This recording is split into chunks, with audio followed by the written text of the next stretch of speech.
This is Witchspace News for Friday the 3rd of October 2025. I'm Commander Burr.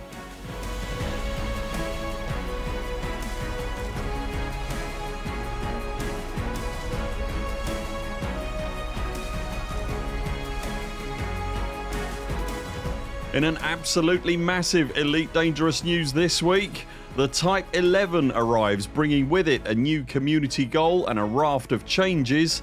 Canonn have been tracking a truly unique planetary collision. Frontier go all out recruiting and supporting new players ahead of the next update to the game, and more. If you enjoy our videos, consider subscribing to the channel and remember to ping the little bell to make sure you see all our content and community posts. And if you'd like to help support our channel, links to our Patreon and everything else are in the description below. It's been a monster of a week for Elite Dangerous since we last aired an episode of Witchspace News, so strap yourselves in and we'll dig into all of it. The Type 11 Prospector, the first dedicated mining vessel to enter the game, arrived on Monday this week, together with a sizable patch and associated notes detailing what's been added or changed in the game. You may remember the Type 11 hadn't had the smoothest of starts when it was introduced to the game via partnered content creator previews. The feedback was almost universally of the same flavour, but in our own piece, when getting our hands on the ship for the first time, we noted a number of significant issues with Lacon's new mining workhorse. FDev were quick to respond to the feedback however, and announced a number of tweaks and changes that, whilst delaying the ship's eventual entry into paid early access, did speak to it being a better option when it finally arrived. I'm very pleased to report, having tested the full release version of the ship quite thoroughly now, that the changes to the T11's performance as a miner have absolutely nailed what I personally wanted from the vessel. The egregious cockpit flashing and noise when using the repeater volley have been eliminated, and the new mining gun is now an absolute beast. In the runs that we've done here, the difference was immediately apparent. Upon engaging the mining volley repeater, you are immediately greeted with chunk after chunk of dense fragment, and the repeater's spread has been significantly tightened to ensure that it's far less likely to destroy the new fragments or the now 14 available recovering limpet collector drones. A rock is generally emptied by the gun in seconds, and the ship's 250 odd tonnes of cargo is full after just a few rocks. If you're looking for a medium mining vessel, it's the Type 11 you're after, and to help drive the point home, Frontier also released one of their now customary ship trailer videos showcasing it. You'll find that linked in the description below. Elsewhere in the patch, it's now possible to mark your colonisation constructions for cancellation or deletion. As was widely expected, you will lose all the commodities piled into the projects, but you can at least now roll back a mistake or economy misalignment. Once a project is marked for termination, you'll have until next Thursday's server refresh to revoke the decision before it becomes permanent. And the commodity requirements a given system has for any ongoing constructions can now be seen on the galaxy map before you visit the system, which is a really handy little quality of life addition. The Commander renaming function that launched as a web-based tool is now also available in the game client off of the Game Extras menu when you first log in, and the scanning radius of the genetic sampling tool that is attached to the Artemis spacesuit has also been upped from 75 meters to an entirely more useful 750 meters. It's interesting in and of itself that, as a feature, this has been added almost as an aside, away from the ongoing mystery revolving around the permit locked system of HIP 87621, which had heavily hinted at Artemis suit technology changes. As of this video, that system remains still very tightly locked, and the mystery trail itself ends at the door to the system, with no hints currently at what might be to come or when. The Type 11 patch also made some improvements to the new pilot tutorial experience and flow. going so far as to add a few whole new star systems to the Pilots Federation's starter zone. More on that later. As you'd perhaps expect, FDev also used the opportunity of an update to deploy a few bug fixes, and suffice to say there are some fairly expansive patch notes which you'll find linked in the description below if you haven't seen them already. It had been widely expected that a mining community goal would also launch alongside the Type 11, and that was even before Frontier accidentally leaked it after the Type 11 delay, and true to form, the mining CG did arrive right on cue. For contributing just one sample of mined platinum, painite or osmium to the Moldsberg Vision Coriolis starport in the Andir system before the 13th of October, you'll receive an Umbra Cyan paint job for the Type 11 and a Lakon decal to slap onto whatever you desire. But aside from the nice freebies, the CG is yet another opportunity to make some serious bank, as the prices for the required commodities have all been greatly inflated at the CG site, and if you don't yet own a Type 11, that's no barrier either, as any ship of any size capable of mining can contribute to the goal. You'll find a link to the forum post about the community goal linked below, which also contains a link to a web tool to help you find a top spot to mine in. Commander LCU No Fool Like One of Canonn Research sends word this week of a planetary collision that he's been tracking and waiting on for some significant time, 3 years in fact. Planetary collisions in Elite Dangerous are not ordinarily that unusual and happen fairly regularly. They're not actually intended behaviour and happen as a quirk of the Stellar Forge galaxy simulation. When they do happen, there is, unfortunately, no cataclysmic events, no explosions or shattering of worlds. As cool as that would be, the planets merely silently glide through each other. They are, however, quite spectacular nonetheless to witness, particularly from ground zero, as, quite literally, an approaching planet that you're not currently stood on hits you square in the face. The collision in question happened 2 days ago, and what makes it interesting is that it's the first recorded incident of a planetary collision happening directly at a surface installation, that installation being Datar Biological Forum in the Renardi system, and the footage LCU managed to capture of the event is quite startling. There is also another unique planetary collision that LCU is now tracking. That event will take place in July of 2026 and will see 3 planetary bodies collide at the same time, lasting 2 days, and it's only repeated every 3 years.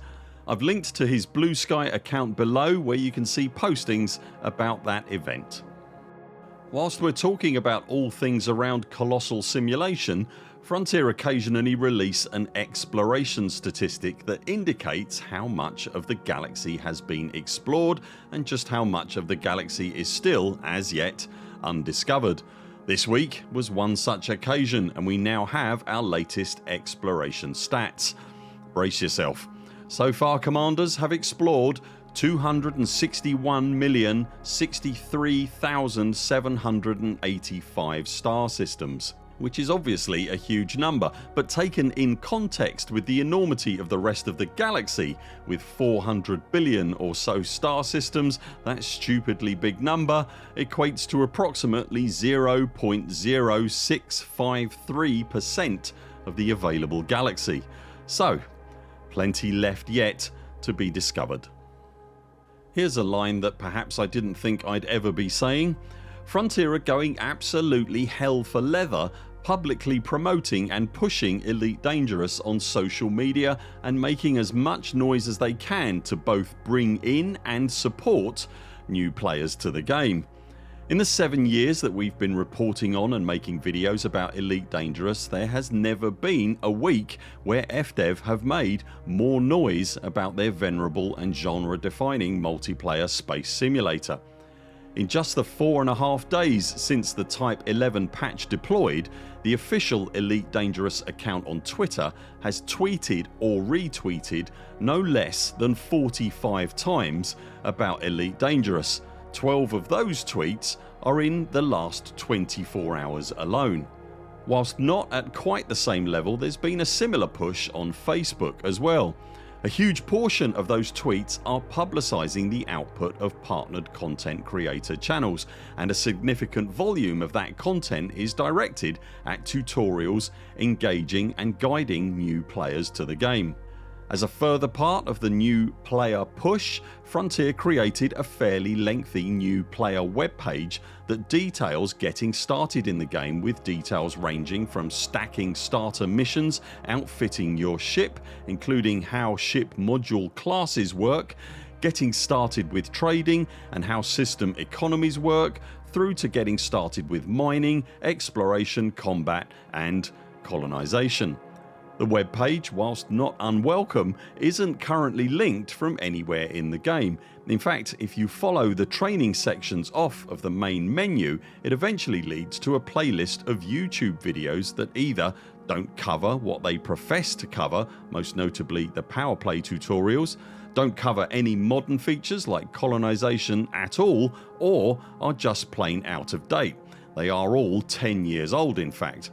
It's not a complete showstopper by any means, but it's a shame that the web page guide isn't being utilised and wielded in this current outdated section. Alongside all the exterior promotion, there's also a bunch of free stuff available for players, new and old. The current Twitch drop campaign running will get you up to 4 free items for watching partnered channels for varying lengths of time once you've linked your Frontier and Twitch accounts. Those items are as follows: watch for 15 minutes to earn the Planetary Purple weapon skin, 30 minutes to earn the Planetary Purple SRV paint job, 1 hour to earn the Planetary Purple suit cosmetics, and for 1 hour 30 minutes to earn the Planetary Purple outpost paint job to go with your colonisation efforts. There's also a trio of paint jobs together with a 16-piece ship kit for the Cobra Mark III up on the ARC store in the shape of the rookie cosmetic starter bundle that, right now, costs precisely 0 ARCs. As well as all this, the monthly Stellar Screenshots competition is still running, which for the month of October, in line with Halloween season, has been renamed Stellar Scream Shots, where you'll be able to get the usual Halloween themed paint jobs if you win. Stellar Screenshots has been a great initiative, but it's rather long in the tooth now, and whilst it's obviously not true for absolutely everybody, the Asp Explorer has largely been usurped by the Mandalay as the go-to exploration vessel by an awful lot of the exploration community. It would be nice to see this refreshed at some point going forward to reflect the new Elite Dangerous era that we find ourselves in.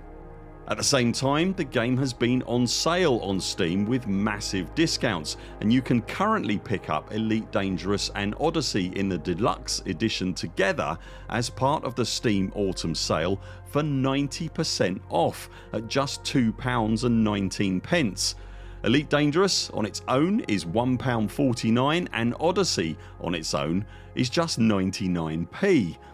For the longest time prior to the start of 2024, Elite Dangerous had felt like somewhat of an embarrassing unwanted cousin at a family reunion amongst the pantheon of games that Frontier was clearly much more enthusiastic about pushing to the fore for the gaming public's delectation. The disastrous launch of Odyssey in 2021, I think, probably scared the powers that be at Frontier, and they weren't really sure where to take Elite Dangerous or how to make it pay for its upkeep, let alone turn a decent profit. That situation was largely turned around at the start of 2024 when FDev started doing a number of things. Firstly, they started communicating much more effectively about what they were doing with Elite Dangerous and when players could expect to see things arrive. Then they introduced new ships to the game, and whilst those ships can eventually be accessed completely for free, they are first arriving in ARC's powered early access. Those new ships also supported the new Supercruise Overcharge FSD that smoothed out a lot of the gameplay friction and long Supercruise travel times inherent to Elite's 1-to-1 scale galaxy. We saw the arrival of the Jumpstart range of pre-built ships for arcs to allow commanders to skip over some early gameplay and, just in that Jumpstarter ship, get to some more of the game's meat and potatoes content quickly. Simultaneously, they started refreshing some of Elite's existing gameplay systems, making them much more accessible and relevant, most notably power play and engineering.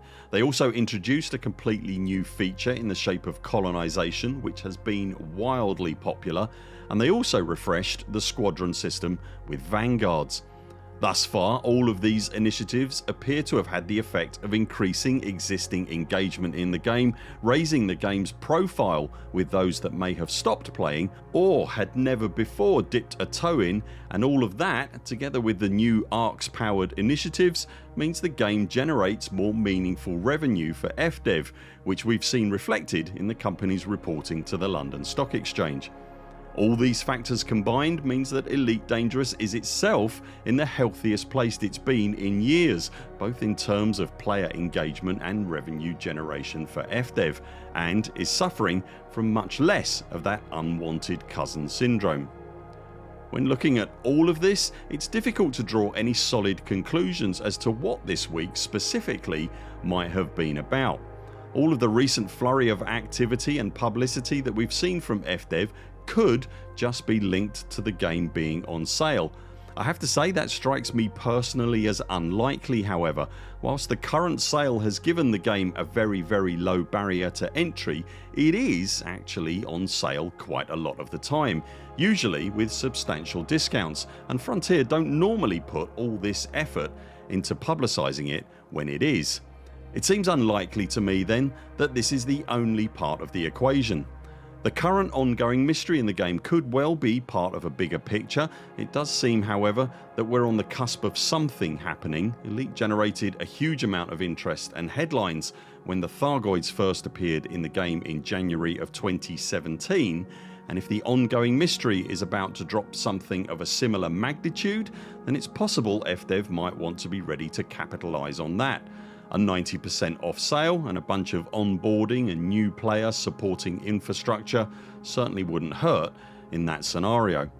There is also the question of the next new ship and the next update to the game that is due in the last quarter of this year. As of this video, we have absolutely no idea what either of those two things might look like. Again, if they deliver something more substantial than simply quality of life changes or existing feature reskins and refreshes, then Frontier would want the game to be in the best place it could be to capture any new interest, support that new interest, and endeavour to hold on to those players into the future. Whatever happens next, it's very nice as a veteran player to see the game in such a healthy place and singing sufficiently for its supper once again. Have you bagged yourself a Lakon Type 11? Are you participating in the mining community goal? And what do you think is driving the sudden burst of activity in FDev's socials? Let us know in the comments below. That's it for now. Thanks very much for watching. We'll be back later this week with more videos. Until then, 07 Commanders, follow the greens on the way out and do keep clear of the toast rack. We very much look forward to seeing you next time.